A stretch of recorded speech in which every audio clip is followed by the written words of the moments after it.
ফারদিনা দ্বিধা নিয়ে আরো একটু এগিয়ে গেল। তার সারা শরীরে তখন চাঁদের আলোর শীতল স্পর্শ।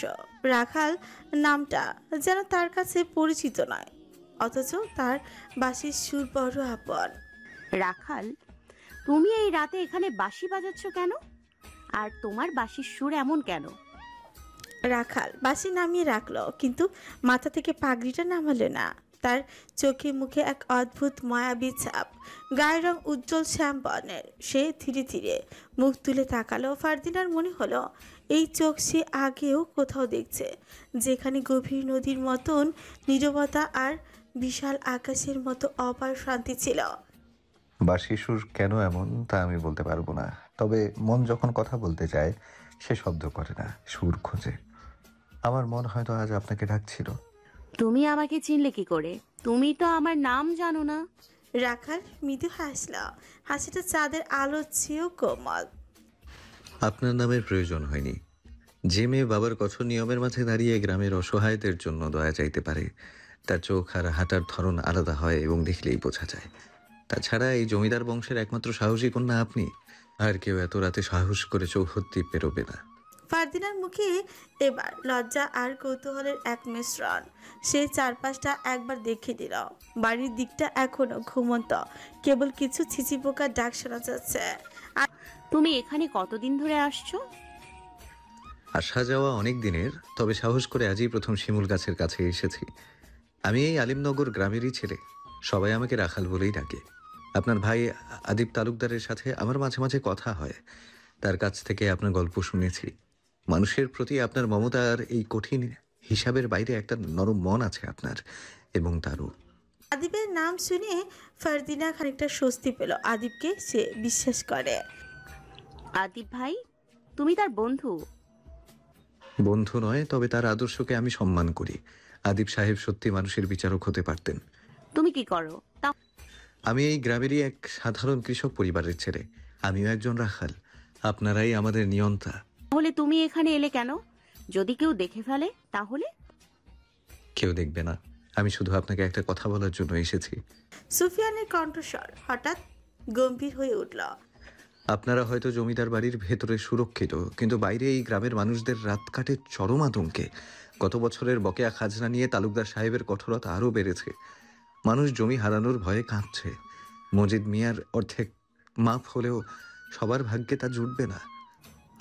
আমি সকালে আব্বাকে বলেছিলাম, কিন্তু তিনি শোনেননি। তিনি বলেন এটা রাজত্বের রাজনীতি। রাজনীতি নয় রাজকুমারী, এটা নিয়ম ভাঙার অনিয়মতা। যেখানে মানুষের পেটে চাল নেই সেখানে নিয়মের দোহাই দেয়া চলে না। আমাদের একমাত্র ভরসা এখন আপনার ভাই আদিব সাহেব। তিনি হয়তো এই নিয়মের জালটা একটু হলেও আলগা করতে পারবেন। ফারদিনা বুঝতে পারল এই বাঁশির সুর শুধু প্রেম বা শান্তি নিয়ে আসেনি। এই সুর এক বিদ্রোহের নীরব আহ্বান। যেন রাজকন্যা আর এক প্রজার মধ্যে এখন এক অদৃশ্য সেতু তৈরি হয়েছে। যে সেতুর ভিত্তি হলো দয়া আর ন্যায়। ফারদিনা মাথা নিচু করে ভাবল, তার এই রাতের দুঃসাহসিক যাত্রা শুধু এক অচেনা যুবকের সাথে দেখা করা নয়, এটা তার অন্তরের মানবিকতার প্রশ্নের মুখোমুখি হওয়া। আমি বুঝতে পারছি, কিন্তু আমি কি করতে পারি? আমার ক্ষমতা খুবই সীমিত। রাখাল তার হাতে থাকা বাঁশিটা আলতো করে ছুঁয়ে দিল। আপনি পারেন রাজকুমারী। আপনার সীমিত ক্ষমতাও আমাদের কাছে আকাশের চাঁদের আলোর মতন। আপনার কণ্ঠস্বর স্নেহ হয়ে যখন আদিব সাহেবের কানে পৌঁছায় তখন তা সাহস যোগায়। আমি এই কথা বলার জন্যই এসেছিলাম। শুধু চেয়েছিলাম এই বাড়ির কর্তাদের মধ্যে থেকে কেউ একজন একবার গ্রামের নীরব কষ্টটা দেখুক। কথাগুলো বলে রাখাল হঠাৎ উঠে দাঁড়ালো। সে আর এক মুহূর্ত সময় নষ্ট করতে চাইল না, যেন তার আসার উদ্দেশ্য পূর্ণ হয়েছে। আমাকে এবার যেতে হবে। আর কখনো এই রাতে আসবেন না রাজকুমারী। এটা আপনার জন্য নিরাপদ নয়। দাঁড়াও, আমি আমি তোমার বাঁশির সুর শুনতে চাই। আর একবার সুর তোলো আমার জন্য। রাখাল কিচ্ছু না বলে তার কপাল থেকে পাগড়িটা আরো একটু নিচে টেনে দিল। তারপর বাঁশিটা ঠোঁটে তুলে ধরল। এইবার সুরটা আগের চেয়েও করুণ, গভীর, এক আরো বেশি অস্থির। সুরটি যেন এক গোপন প্রতিশ্রুতি। আদিব এবং ফারদিনা, দুই ভাই বোন, যেন গ্রামের মানুষের জন্য কিছু একটা করার চেষ্টা করে। তারই যেন ইঙ্গিত। চাঁদের আলোয় শিমুল গাছের নিচে দাঁড়িয়ে সুফিয়ান যখন বাঁশি বাজাচ্ছিল তখন ফারদিনার মনে হলো ঝোপঝাড়ের মধ্য থেকে কেউ আসছে। ফারদিনা ভাবতে না ভাবতে আড়াল থেকে বিদ্যুতের মতো ছিটকে এলো কালো পোশাক পরা মুখোশধারী একদল শত্রু। তারা ফারদিনাকে লক্ষ্য করে ধারালো অস্ত্র উঁচিয়ে এগিয়ে এলো। ফারদিনা হতচকিত হয়ে এক পা পিছিয়ে গেল, কিন্তু রাখাল এক মুহূর্ত নষ্ট করলো না। তার বলিষ্ঠ হাতটি বিদ্যুৎ বেগে ফারদিনার কোমরের চারপাশে আলতো করে জড়িয়ে ধরল এবং তাকে নিজের পেছনে ঢাল হিসেবে টেনে নিল। শত্রুদের প্রথম আক্রমণটি বাতাসের গতিতে ব্যর্থ হলো। ভয় পাবেন না, শান্ত অথচ দৃঢ় কণ্ঠে বলল রাখাল। এই তীব্র উত্তেজনার মাঝেও তার কণ্ঠস্বরে যেন এক অদ্ভুত আশ্বাস। এরপর শুরু হলো লড়াই। তবে এই লড়াই শুধু শত্রুকে হারাবার জন্য নয়, এ যেন তার গ্রামের মানুষকে রক্ষা করার এক কাব্যিক নৃত্য। রাখাল বাম হাতে ফারদিনাকে নিজের সাথে শক্ত করে ধরে রাখলো, শত্রুর প্রতিটি আঘাত থেকে তাকে আড়াল করলো। ফারদিনা রাখালের পিছে হেলান দিয়েছিল, তার হৃদস্পন্দন স্পষ্ট অনুভব করছিল, যা ভয়ের চেয়েও বেশি ছিল এক অদ্ভুত শিহরণ। রাখাল যখনই কোনো শত্রুকে পাছা আঘাত করে তখন তার শরীর ফারদিনার শরীরের সঙ্গে ঘষা খায়, প্রতিটি মোচড় যেন এক আবেশ। শত্রুদের একজনের দিকে সে যখন লাথি ছুঁল তার কোমর বেঁকে গেল, আর ঠিক সেই মুহূর্তে ফারদিনার হাত রাখালের বুকের পেশিতে আলতোভাবে ছুঁয়ে গেল। এই স্পর্শে রাখালের মনোযোগ একটুও নড়ল না, বরং এক নতুন শক্তি পেল। প্রতিপক্ষের অস্ত্র যখন তাদের দিকে ধেয়ে আসে রাখাল তখন এমনভাবে ঘুরে যায় যাতে সে এবং ফারদিনা দুজনেই যেন এক সুতোয় বাঁধা। সে ফারদিনাকে ধরে কখনো শূন্যে লাফিয়ে ওঠে, আবার কখনো বা মাটিতে নিচু হয়ে যায়। এটি যেন মৃত্যু ভয়কে জয় করা দুই মানুষের এক নিবিড় আলিঙ্গন। একসময় শত্রু দল পিছু হচ্ছে গেল। রাখালের প্রতিরোধ তাদের মনোবল ভেঙে দিয়েছিল। তাদের বুক এখনো উত্তেজনায় কাঁপছে। লড়াই শেষ। ফারদিনার মুখের দিকে তাকিয়ে দেখল রাখাল সেখানেই নেই কোনো ভয়, আছে শুধু এক গভীর মুগ্ধতা। রাখাল আলতো করে ফারদিনার গাল ছুঁয়ে দিল। ফারদিনার দূরে সুরে বলল, কি করছো? গালে রক্ত ছিটে পড়েছে, মুছে দিচ্ছিলাম। ওরা কাকে আক্রমণ করতে এসেছিল? আপনাকে রাজকুমারী। রাখাল মাথা থেকে পাগড়িটা খুলল, ধীর স্থির কণ্ঠে বলল, আমার কি আছে যে আমাকে আক্রমণ করবে? শুনুন রাজকুমারী, গরিবের শত্রু হয় না। ফারদিনা দেখল রাখালকে, তার লড়াই করা দেখে এসে আরো মুগ্ধ হলো তার প্রতি। বাবরি চুল, তার চুলটা খোলা, পাগড়িটা পুনরায় বেঁধে নিল। আমি চলি রাজকুমারী। আমাকে রাজকুমারী রাজকুমারী বলো না, ফারদিনা ডাকতে পারো। সে অধিকার আমার নেই। আজ থেকে আমি তোমাকে অধিকার দিলাম। আমার অনুরোধ, আমাকে নাম ধরে ডাকবে। রাখাল কিচ্ছু বলল না, তার বাঁশিটার যত্ন নিল। আচ্ছা, তুমি বুঝলে কিভাবে? এত রাতে বাঁশি বাজালে আমি নিশ্চয়ই আসবো। ফারদিনার যেন বিচক্ষণ প্রশ্ন। রাখাল কোমল কণ্ঠে হেসে বলল, কোন সুর একজন রাজকুমারীকে আকৃষ্ট করতে পারে তা একজন বাঁশিওয়ালা ঠিকই জানে। দেখো, আমাদের জমিদার বাড়িটি এক সময় প্রাসাদ ছিল। কোন সময়ে ছিল আমি তো বলতে পারবো না, আমি হয়তো তখন দুনিয়াতেই ছিলাম না।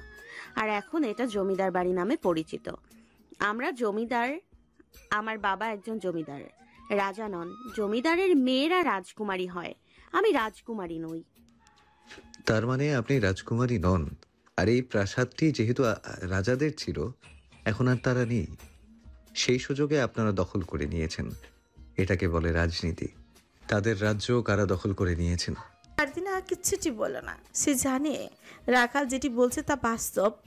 রাত বাড়ছে, ঝিঝি পোকার ডাক ভেসে আসছে, চাঁদের আলো এসে পড়েছে গাছের পাতার ফাঁকে ফাঁকে, সাথে মৃদু দমকা বাতাস।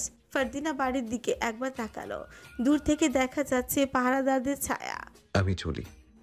শোনো, তোমার নাম কি? সুফিয়ান। তোমার কথা শুনে শিক্ষিত মনে হলো। পড়ালেখা করেছো? শুদ্ধ ভাষায় কথা বলেই শিক্ষিত হয় না, চেষ্টা করলেই হয়ে যায়। এখন কোথায় যাবে? বাড়ি ফিরতে হবে। আগামীকাল সন্ধ্যায় তুমি এখানে এসো, আমি শিমুল গাছের নিচে অপেক্ষা করব। আর আমার আগে তুমি আসলে বাঁশি বাজিও, তাহলেই বুঝবো তুমি এসছো। সন্ধ্যায় গ্রামের মানুষ আনাগোনা করে, আর সন্ধ্যার পরে এখানকার মেয়েদের বাইরে বের হওয়া নিষেধ। এরপর যদি দেখে ফেলে কোনো পুরুষের সাথে, তবে তো শাস্তি পেতে হবে। তাহলে রাত বাড়লে আসবে, যখন সবাই যে যার ঘরে চলে যায়। কিন্তু আমি আসবো কেন? আমি খাজনার ব্যাপারে আব্বার সাথে কথা বলবো, আদিব ভাইয়ের সাথে কথা বলবো। ওনারা কি সিদ্ধান্ত জানে সেটা তোমাকে জানাতে হবে না।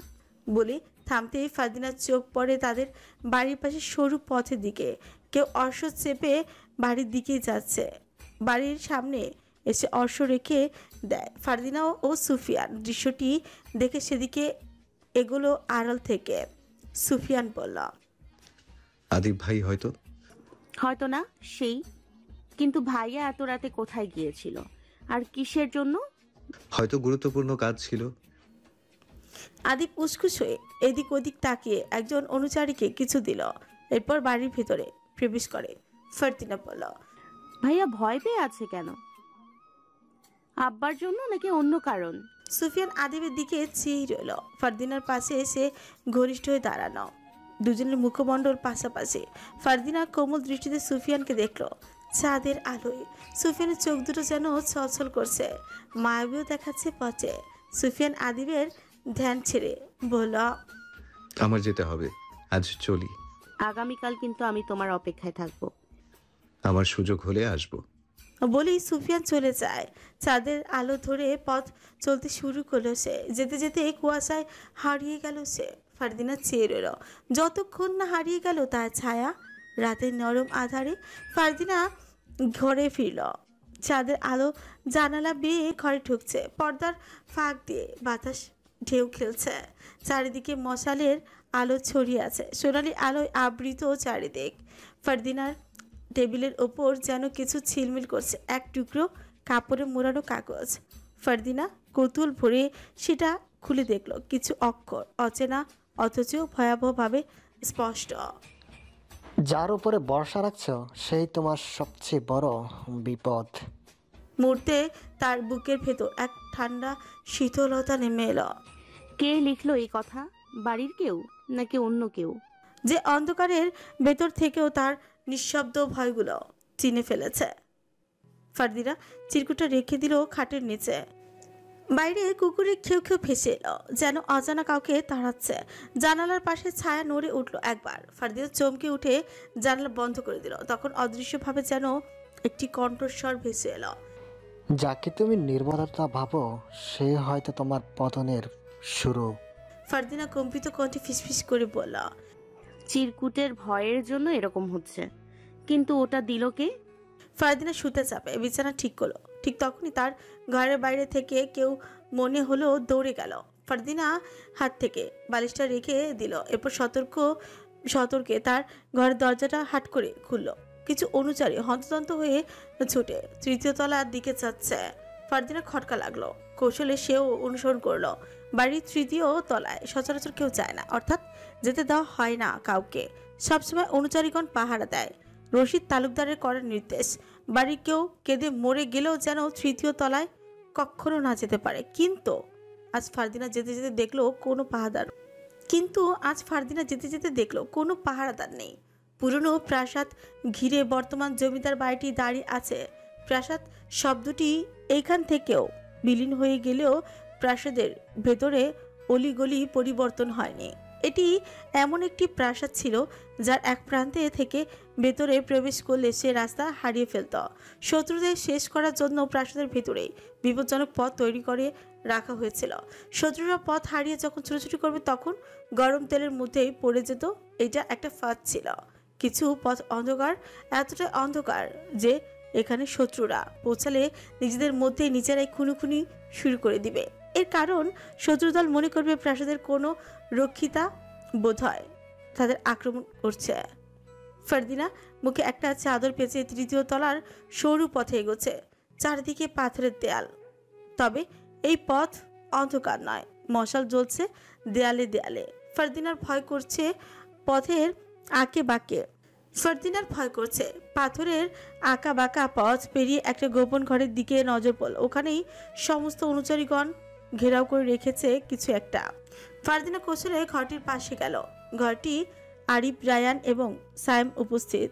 একজন অচেনা লোককে অনুচরীরা পাকড়াও করে ধরে রেখেছে। লোকটির চোখে মুখে আতঙ্কের ছাপ, তার মুখে কালো মুখোশ পরা, পাশে একটা পাথরের ঢাকনার মতো। রায়ান তখন অনুচরীদের আদেশ দিল, ওর মুখোশ খুলে ফেল, এরপর কূপের ডাকনাক সরিয়ে ফেল। রায়ানের কণ্ঠে যেন গর্জন। অনুচরীগণ তাই করল। প্রথমে লোকটির মুখ থেকে কাপড় সরিয়ে ফেলল, এরপর কূপের ঢাকনা সরিয়ে ফেলল। কূপের মধ্যে কুমিরের মাথা দেখা গেল। ওরা যেন মানুষের দেহ চাইছে। প্রচণ্ড খিদে। ফারদিনা ভয়ে চুপসে গেল। এরকম দৃশ্য দেখে আরিফ বলল, চাপাতি দে, আজও হবে কুমিরের খাবার। বলে দাঁত বের করে হেসে উঠল। সায়েম তখন আরো খুশির সঙ্গে বলল, আদিব ভাই থাকলে নিশ্চয়ই দয়া দেখাতেন। এরপর আবারও হেসে উঠল। ওরা যেন খুব আনন্দ পাচ্ছে। ফারদিনার চোখে দেখা এটা সবচেয়ে ভয়াবহ দৃশ্য, যা আগে কখনো দেখেনি সে। কিন্তু অসহায় লোকটির প্রাণ ওরা কেড়ে নিতে চাইছে। কি অন্যায় তার? ফারদিনার খুব ইচ্ছে করছে অসহায় লোকটিকে বাঁচাতে, কিন্তু তা অসম্ভব। সায়েম বলল, ভাই, আগে ওর হাত কেটে কুমিরকে দাও, এরপর পা, এরপর মুন্ডু দিলেই হবে। হ্যালো প্রিয় শ্রোতা বন্ধুরা, আপনারা শুনছেন পুতুল ডায়েরি প্রেজেন্টস ভালোবাসার সুন্দর সুন্দর গল্প। আমাদের কাজকে আরো সুন্দর করার জন্য আপনাদের উৎসাহ প্রয়োজন। আপনাদের উৎসাহ আমাদের অনুপ্রেরণা। ধন্যবাদ। বলে আবারও হাসলো। রাতের ভয়াবহ রূপ যেন তাদের। দিনে তারা রশিদের সামনে এমনভাবে থাকে যেন ভাজা মাছ উল্টে খেতে জানে না, নাকি রশিদও জানেন এসব। ফারদিনের ভেতরে প্রশ্ন জমল। রায়ান তখন হাতে একটা চাপাতি নিয়ে এগিয়ে আসলো লোকটির দিকে। অনুচারীকে বললাম, ওর দুহাত দুদিকে টেনে ধর।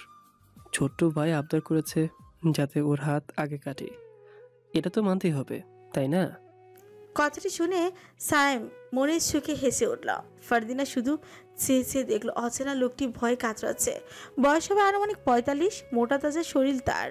ভয়ের ছাপ তার দু চোখে নেমে এসেছে, কিন্তু লোকটি কিচ্ছু বলতে পারছে না। রায়ানের কোনো মায়া হলো না ওর জন্য। সে চাপাতির গোপে লোকটার একটা হাত ছিনে নিল। লোকটি তখন তীর্যক চিৎকার করলো, যন্ত্রণা ছটফট করতে শুরু করলো। ফারদিনা তার মুখ চেপে ধরল, তার চোখে ভয়, আতঙ্ক। রায়ান হাতটি কুমিরের দিকে ছুড়ে দিল। এরপর লোকটির অপর হাত। লোকটি তখন নিচে লুটিয়ে পড়ে ছটফট করতে শুরু করলো। আরিফ তখন বলল, ওকে আর চাপাতির আঘাত করিস না, কষ্ট হচ্ছে। তার চেয়ে কুমিরের মুখে দিয়ে দে, ওরা খাক। ভাই, ওকে কুমিরের কূপে ফেলে দাও, তাজা মানুষ পেয়ে ওর ভীষণ আনন্দ হবে। দাও দাও। বলেই সশব্দে হেসে উঠলো সায়েম। রায়ান তখন হাত থেকে চাপাতিটা ফেলে দিল। এরপর কাতরান লোকটিকে তুলে কূপের মধ্যেই ফেলে দিল। সবাই আনন্দে মেতে উঠল, কিন্তু এই আনন্দ কিসে তা ফারদিনার কাছে অজানা। তার বুকের ভেতরটা কেঁপে উঠল। স্বপ্ন না সত্যি বুঝতে পারছে না। সবকিছু অবিশ্বাস্য মনে হচ্ছে তার কাছে। ফারদিনার চোখগুলো মার্বেল পাথরের মতো বড় হয়ে গেল, অবশ্য হয়ে গেল পা। তখনই পেছন থেকে একটা কণ্ঠ ভেসে আসে, কি করছিস তুই এখানে? হঠাৎ কারো কণ্ঠস্বরে ফারদিনা চমকে উঠল। পেছন ঘুরে দেখলো আদিব। ফারদিনা আদিবের সম্মুখীন হয়ে ফিসফিসিয়ে পড়ল, ভাই, তোমার সাথে কথা আছে আমার। বলেই ফারদিনা আদিবের হাত ধরে নিয়ে গেল তার ঘরে। ফারদিনা ঘরে ঢুকে দরজাটা লাগিয়ে দিল, নিজেকে কোনোভাবে সামাল দিল। আদিব বরাবরই শান্ত, চুপচাপ। সে একটা চেয়ারে বসে, এরপর একটা সিগারেট বের করলো, সেটি ধরিয়ে ধোয়া ছেড়ে বলল, কিছু হয়েছে? আর তুই এভাবে হাঁপাচ্ছিস কেন? ফারদিনা আদিবের পায়ের কাছে বসলো, এরপর বলল, আমি হাঁটতে হাঁটতে ওই গোপন ঘরে চলে গিয়েছিলাম, কিন্তু ওইখানে যা ঘটলো তা দেখার জন্য আমি মোটেই প্রস্তুত ছিলাম না। কি দেখেছিস? ওই গোপন ঘরে একটা লোককে নৃশংসভাবে হত্যা করেছে আমার 3 ভাই মিলে। ওই ঘরের কূপটাতে কুমির ছিল। কুমিরের খাদ্য কি মানুষ হতে পারে ভাই?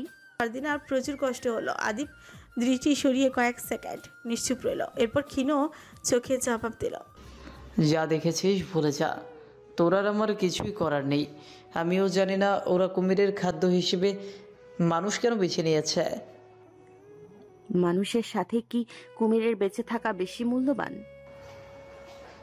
নিজের জীবন রক্ষা করার জন্য কখনো অন্যকে স্বার্থপরের মতো বিপদের মুখে ঠেলে দিতে হয়, কখনো জীবন কেড়ে নিতে হয়। এর মানে? ফারদিনা উঠে দাঁড়ালো। আদিপও উঠে দাঁড়ালো, পায়চারি করতে করতে জবাব দিল। তুই তো জানিস আমরা যেখানে অবস্থান করছি এটা একটা প্রাসাদ ছিল, যে প্রাসাদের নাম দেওয়া হয়েছিল সাইলেন্ট ম্যানো। নামটি দিয়েছিল ব্রিটিশ একজন যোদ্ধা, অ্যালকেমি ফন্ডেট্রিস। ওনারা এই অঞ্চলটা যখন দখল করতে আসে তখনই প্রাসাদটি চোখে পড়েছিল সর্বপ্রথম। আশ্চর্যের বিষয় ছিল এই প্রাসাদটি যিনি তৈরি করেন তিনি ছিলেন রাজা সিরাজউদ্দৌলার পূর্ব ৩য়তম বংশধর। উনি এমনভাবে এটি তৈরি করেছিলেন যাতে বাইরে থেকে শত্রু বাহিনী দেখে বুঝতে পারে ভেতরে কেউ নেই। প্রাসাদ ফাঁকা, শুনশান, নিস্তব্ধ এবং ওদের যেন রহস্যময় মনে হয়। আর ওরা ভেতরে এলেই আক্রমণ করত। আর ওরা যখন প্রাসাদের ভেতরে প্রবেশ করতে চাইতো তখন ওদের একটি চামড়ার সেতু পাড়ি দিতে হতো, এবং ওরা যখনই সেতুতে পা রাখতো তখন অপর প্রান্ত থেকে সেতুর দড়িটি কেটে দেওয়া হতো আর ওরা সেতুর নিচে অবস্থিত পরীক্ষার মধ্যে পড়ে যেত। পরীক্ষার ভেতরে থাকতো কুমির। কুমির ওদের খেয়ে ফেলতো। ব্যাস, শত্রু শেষ। আদিপ সিগারেট ফেলে দিল। ফারদিনা আশ্চর্য হয়ে বলল, তারা নেই আজ বহু বছর, কত সময় তা আমরাও বলতে পারবো না। কিন্তু সেই রাজার কি হয়েছিল যিনি এই প্রাসাদটি তৈরি করেছিলেন? মারা গেছে। এরপর তার ছেলে বংশধর, সেই বংশের নতুন বংশধর হতে হতে একসময় পতন ঘটে। এরপর জমিদার বংশ দখল করে এই প্রাসাদ। প্রাসাদ বদলে হয়ে যায় জমিদার বাড়ি। কিন্তু সেই পূর্বের ঘটনার সাথে আজকের ঘটনার সংযোগ কোথায়? আদিপ ফারদিনার কাছে এলো, তাকে ঘাটের উপর বসিয়ে নিজেও সামনে বসলো। এরপর বলল, সংযোগ আছে। সাইলেন্ট ম্যানরের মানুষগুলো দুনিয়া থেকে চলে গেলেও প্রাসাদের কাঠামো কিন্তু আগের মতোই আছে, শুধু পরীক্ষার বিষয়টি বদলে গেছে। সেই কত আগের কুমির কি এখনো বেঁচে থাকে? অবশ্যই না। সেই ফাঁদ অর্থাৎ কুমিরের পরীক্ষা এখন মাত্র একটা আমাদের ভাষায় পুকুর। তাহলে ওই গোপন ঘরে কুমিরের কূপ কিভাবে আসলো? এই তো এবার সঠিক প্রশ্ন করেছিস। শোন, পূর্বের রাজাদের ফাঁদের কথা আমাদের আব্বা এবং আমাদের 3 ভাই যখন জানে তখন কুমিরের জন্য একটি কূপ তৈরি করে। আমাদের বাড়িটির ভিতরে একটি ফাঁদ আছে, কুমিরের ফাঁদ।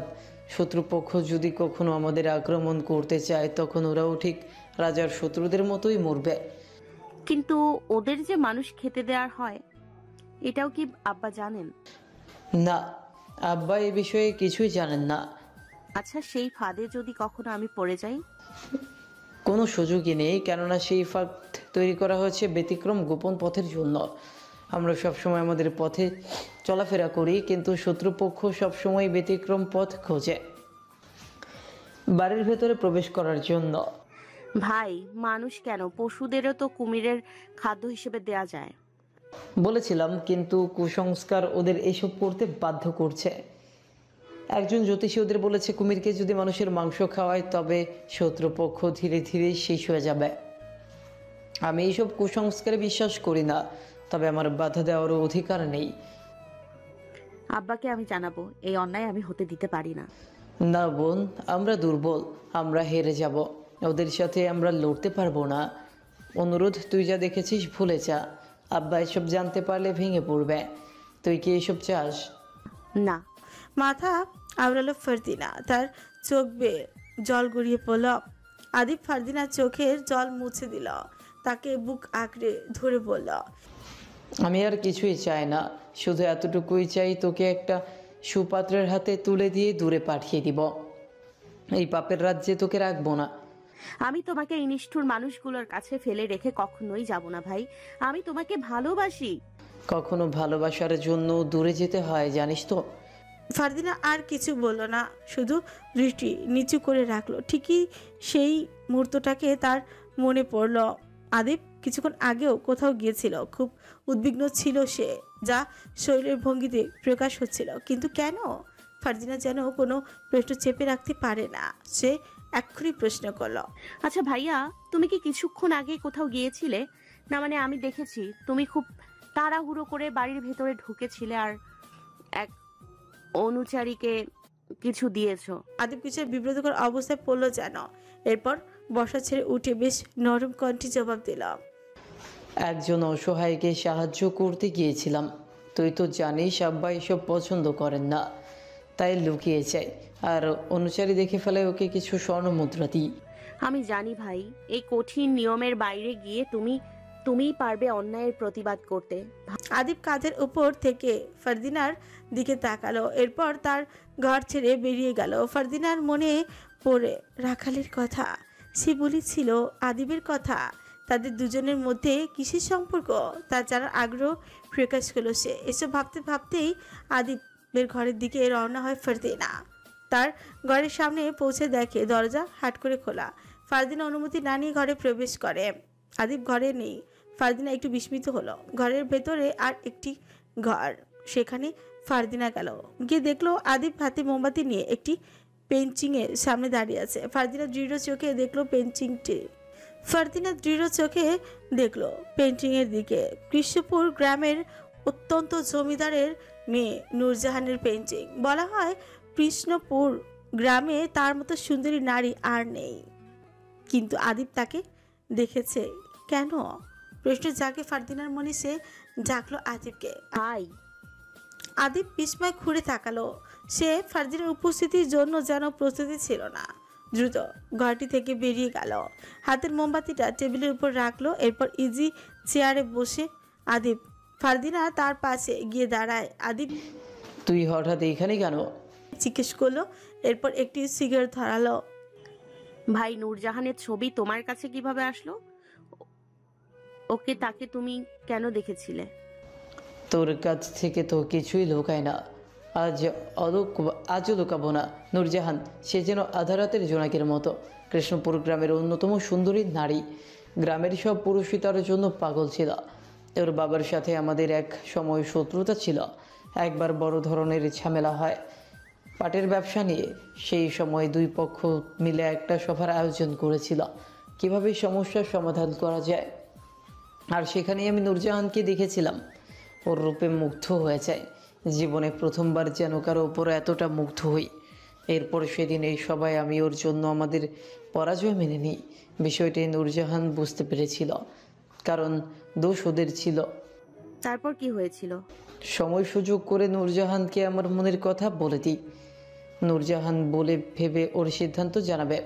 আমি অপেক্ষা রইলাম ওর সিদ্ধান্ত। এর অপেক্ষায় থাকতে থাকতে আরও ওর প্রতি দুর্বল হয়ে পড়ি। ভালোবেসে ফেলেছিলাম অনেক। থেমে গভীর শ্বাস ছাড়লো আদিব। সিগারেটে লম্বা টান দিল। তারপর? আমি ঠিক 2 সপ্তাহ পর ওদের গ্রামে যাই। গিয়ে জানতে পারি মিশরের এক নাবিকের সাথে ওর বিয়ে হয়ে গেছে। তারপর কেটে গেছে 9টি বছর, আর ওর সাথে আমার দেখা হয়নি, আজও না। গ্রামটি কোথায়? আর তাদের জমিদারি এখনো আছে? এখান থেকে অনেকটা দূরে। আগের মতো আর ওদের গ্রাম নেই, জমিদারিও নেই। আমাদের আমিলনগর গ্রামটিতেই এখন সবার বসবাস, আর এখানকার জমিদারির সমস্ত ক্ষমতা আমার আব্বার। থেমে আদিব কয়েক সেকেন্ড চুপ থেকে বলল, জানিস এই দুনিয়াতে সবচেয়ে সুন্দরতম অনুভূতি কিসে? কিসে? এই দুনিয়াতে সবচেয়ে সুন্দরতম অনুভূতি হচ্ছে কারো প্রেমে পড়া, আর সবচেয়ে কঠিন অনুভূতি হচ্ছে নিজের শখের মানুষটিকে অন্যের সাথে ভাবা। ফারদিনা চুপচাপ। আদিব সিগারেটের মাটির একটি পাশে ফেলে দিল। এরপর ফারদিনার দিকে তাকিয়ে ফিসফিসিয়ে বলল, আমার ভালোবাসা সত্য ছিল, কিন্তু ভালোবাসার মানুষটি ভুল ছিল। কিন্তু আমি চাই তুই কারো প্রেমে পড়, সঠিক এবং সৎ কারো। তোর সুখটা আমি দেখতে চাই। দিন ফুরিয়ে সকালের সূর্যটা যেন সবই উকি দিল। আকাশে তখন হালকা রোদ উঠেছে। গাছের পাতায় শিশিরের ফোঁটা ঝলছে যেন রূপোর দানা। জমিদার বাড়ির সামনে পুকুর কাটে ঢেউগুলো ধীরে ধীরে কুলে এসে লাগছে। বাড়ির ভেতরে উঠোনে মাটির ঘ্রাণ ভাসছে। দাসীরা ঝাঁটা হাতে উঠোন পরিষ্কার করছে। ঝাঁটার শব্দে হালকা ধুলো উড়ে এসে আলোয় মিশে যাচ্ছে। রান্নাঘর থেকে ভেসে আসছে চাল ধোয়ার ছলাৎ ছলাৎ শব্দ, সঙ্গে ভাজার গন্ধ। মনে হয় ঘি আর পেঁয়াজের গন্ধ একসাথে মিশে গেছে। রশিদ তালুকদার বারান্দায় বসে আছেন, এক হাতে চা, অন্য হাতে সিগারেট। দূরে দাসেরা মাথা নিচু করে সালাম জানাচ্ছে। দোতলা থেকে তার বড় ছেলে রায়ান এলো, সাদা পাজামা পাঞ্জাবি পরা, চোখে শান্ত ভাব। সে রশিদকে পায়ে সালাম করলো, তারপর পুকুরের দিকে হাঁটলো, যেন সকালের নিস্তব্ধতা ভাঙতে চাইল। পাশের কোন ঘর থেকে মৃদু হারমোনিয়ামের সুর ভেসে আসছে। ফারদিনা গান গাইছে। আগের সময়ে প্রাচীন বজ্র বুল্লি গান। ছোট্টবেলা থেকেই ফারদিনের গানের প্রতি ছিল বেশ টান। সকাল সকাল ঘুম থেকে উঠে গিয়েছিল সে। গতকাল রাতের দৃশ্য সে ভুলতে চাইছে, ভাবছে গানের সুর যদি সব ভুলে যাওয়া যায় তবে মন্দ হয় না। সে গাইছে গলা ছেড়ে, তার গলায় যেন ভোরের পাখির ডাক মিশে গেছে। এক মুহূর্তের জন্য মনে হয়